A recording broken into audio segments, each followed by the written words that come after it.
Assalamu alaikum tuskuren jiya barkamu da dare.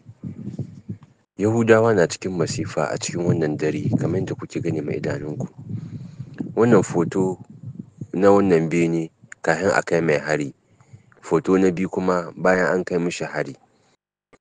Cibiyar gudanar da samar da kayayyakin sojojin haramtaccen ƙasar Isra'ila, ƙasar Iran ta halba mata wani makami mai linzami wanda ya sauka a wannan babban hedikwata inda ake gudanar da samar da kayan ayyukan soji, inda ma'aikatar gaba ɗaya bayan saukar wani makami mai linzami daga ƙasar Iran ta ruguje kuma tana ci gaba da kamawa da wuta.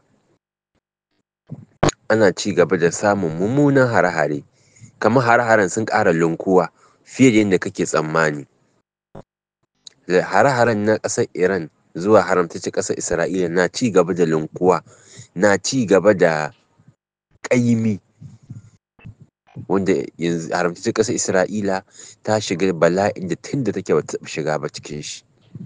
Sakamakon manya-manyan gine-gine da manya-manyan wurare masu muhimmanci da manya-manyan ma'aikatu na gudanarwa a wannan dare na daren Litinin 16 Juin 2025, kamar da muke ci gaba da kawo muku kaɗan daga cikin abubuwan da ke wakana. Ku je kai tsaye bisa shafin Aljazeeratul Radiya da sauran shafuka daban-daban na Larabawa suna wallafa wannan bayanai kai tsaye and direct ta hanyar tauraron ɗan Adam. Mutane za su zo su ce ta ina ake ɗauka. Muna ƙara gaya muku cewa haramtaccen ƙasar Isra'ila idan ma wuraren ba ma a barin 'yan jarida su shiga, balantana 'yan jaridar da Isra'ila ta haramta musu shiga ƙasarta, to suna ɗauka image ta hanyar ci gaban zamani. Ta yaya ne ci gaban zamani? Tauraron ɗan Adam, ma'ana ta hanyar satellite.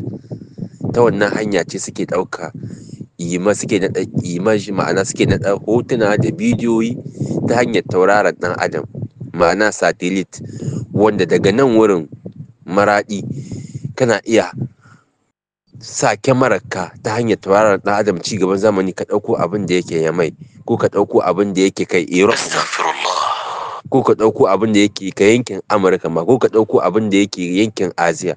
Ina fata 'yan uwa suna fahimta suna ganewa. Ta yaya ne ake ɗaukar wannan hotuna? Ta hanyar tauraron ɗan Adam ci gaban zamani ne. Satellite ce, na'ura ce wadda idan ka halba ta sama da dubunnan kiloluwan mitoci kana iya ɗauko abin da ke can wurin. Muna yi ne da mutane za su fahimta yadda ko da baka gane ba za ka iya ka gane. Assalamu alaikum, muna fatan an gane ku.